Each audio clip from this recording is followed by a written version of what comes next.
कई बार ऐसा होता है कि आपके साथ कोई भी ऑफेंस होता है, आप जाते हो पुलिस स्टेशन एफआईआर लिखवाने, वहाँ पर आपको सीधे मना कर दिया जाता है, रोक दिया जाता है कि एफआईआर मत करवाओ। बट एफआईआर आप चाहते हो कि हो जो भी पर्सन ने एक ऑफेंस किया है उसके खिलाफ हो, जिसको एफआईआर लिखनी है, अगर वही मना कर रहा है तो फिर आप फंस जाते हो कि अब क्या करूँ। तो आपको फिर कोर्ट से एफआईआर दर्ज करवानी पड़ती है। बट कोर्ट से एफआईआर करवाने से पहले और उसके करवाने के बाद के सारे इम्प्लीकेशन आपको इसी वीडियो में मिलेंगे, इसलिए ये वीडियो आपके लिए बहुत ज़्यादा इंपॉर्टेंट है। तो कोर्ट से एफआईआर करवाते हैं किस सेक्शन से? सेक्शन 156(3) से। और ये बात शायद आपको पता भी होगी, बहुत सारे वीडियोस में आप लोगों ने देखा होगा। बट 156(3) ही अप्लाई कैसे होता है? आप जब भी कोर्ट जाओगे 156(3) को लेकर के, तो अक्सर ऐसा भी हो जाता है कि उसे कोर्ट एक प्राइवेट कंप्लेंट की तरह ट्रीट करती है। आप चाहते हो एफआईआर हो, पुलिस उसकी जांच करे, बट वहाँ पे कोर्ट बोलती है हम सीधे इसका ट्रायल लेंगे। तो उस जगह पर आप सोचते हो कि वीडियो तो देखा था 156(3) का, गए थे कोर्ट और कोर्ट में सीधे लिखवा दिया गया इसको प्राइवेट कंप्लेंट के तरह में, और ट्रायल चल रहा है, पुलिस का इसमें इन्वेस्टिगेशन हुआ ही नहीं। तो उस केस में भी आप फंसे हुए फील करोगे। वीडियो में सब चीज़ क्लियर होने वाली है। 156(3) तो कहता है कि कोर्ट गाइड कर सकता है, यानी कि मैजिस्ट्रेट बोल सकता है किसी भी पुलिस वाले को कि इन्वेस्टिगेट करो। इन्वेस्टिगेशन वैक्यूम में होती नहीं है, इन्वेस्टिगेशन करने के लिए एफआईआर लिखनी पड़ती है। इसलिए 156(3) पुलिस वाले को एफआईआर लिखने पे मजबूर करता है, यानी कि मैजिस्ट्रेट का ऑर्डर है 156(3) के अंडर, तो उसे एफआईआर लिखनी ही पड़ेगी।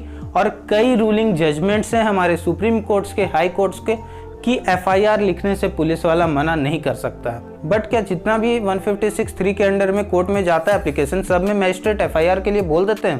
तो इसका जवाब है नहीं, बिल्कुल भी नहीं। क्योंकि कोर्ट को भी पता है, और सुप्रीम कोर्ट्स के ये गाइडलाइन भी हैं कि जो मैजिस्ट्रेट्स होते हैं, जो भी लोअर कोर्ट्स होते हैं, उनको अगर ये पावर दी गई है कि वो पुलिस वाले को कह के एफआईआर लॉन्च करवा सकें, तो ये पावर बस कुछ सिचुएशन के लिए है, इससे रेगुलर यूज़ में नहीं लाना है उन्हें। इसलिए वो लोग भी हर बार, हर केस में, हर एप्लीकेशन पे 156(3) के अंडर में एफआईआर के लिए नहीं बोल सकते पुलिस को। तो फिर वहाँ पर क्या होता है? अगर आप कंप्लेंट लेकर के जाते हो तो वहाँ पर सेक्शन 200 के अंडर में उसे एक प्राइवेट कंप्लेंट की तरह ट्रीट किया जाता है। अब ऐसा क्यों कि आप गए एफआईआर करवाने, प्राइवेट कंप्लेंट की तरह ट्रीट किया जा रहा है कोर्ट की तरफ से उसे? मतलब कोर्ट की आपसे कोई दुश्मनी है क्या? नहीं, बिल्कुल भी नहीं। उस जगह पर बात बस सिर्फ इतनी है कि अगर आपके पास में सारे एविडेंसेस हैं जो कि बता रहे हैं कि हाँ इस पर्सन ने ऐसा ऐसा काम किया, और कोर्ट को लग रहा है कि यहाँ पे पुलिस की इन्वेस्टिगेशन फिजूल होगी, पुलिस की इन्वेस्टिगेशन की ज़रूरत ही नहीं है, तो वहाँ पर कोर्ट सीधे सेक्शन 200 के अंदर में केस लेगा। 202 के अंडर में फिर स्टेटमेंट्स लिए जाएंगे और फिर उसमें ट्रायल चलेंगे। अब आपने ये भी देखा होगा कि 202 के अंदर भी इन्वेस्टिगेशन बोल देती है कोर्ट, बट 202 के अंडर में इन्वेस्टिगेशन क्यों होती है? वो बस कोर्ट की हेल्प के लिए होती है।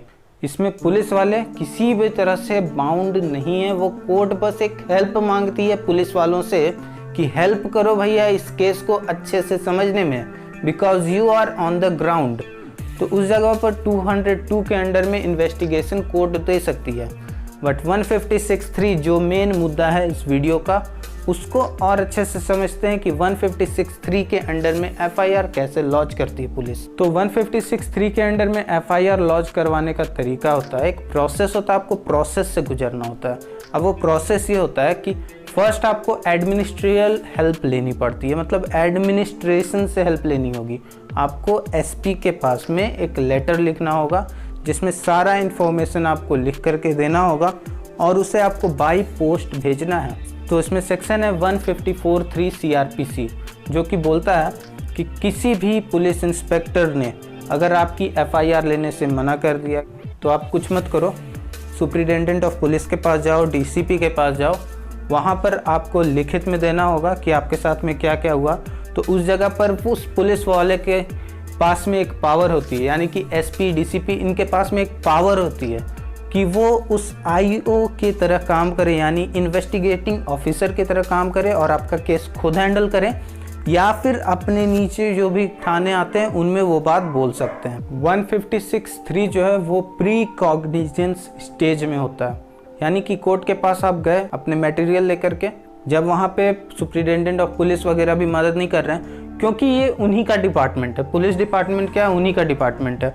तो उस जगह पर होता क्या है कि कई बार वो लोग अपने डिपार्टमेंट की बदनामी ना हो, या फिर बहुत से दूसरे फैक्टर्स, या फिर उनको सच में लग रहा है कि आपका केस लिखने लायक ही नहीं है, तो उस जगह पर भी वो ऐसा कर सकते हैं कि आपकी मदद ना हो। अब आपका नेक्स्ट स्टेप होगा, एडमिनिस्ट्रेशन से हेल्प लेनी चाहिए आपने, उन्होंने भी नहीं की।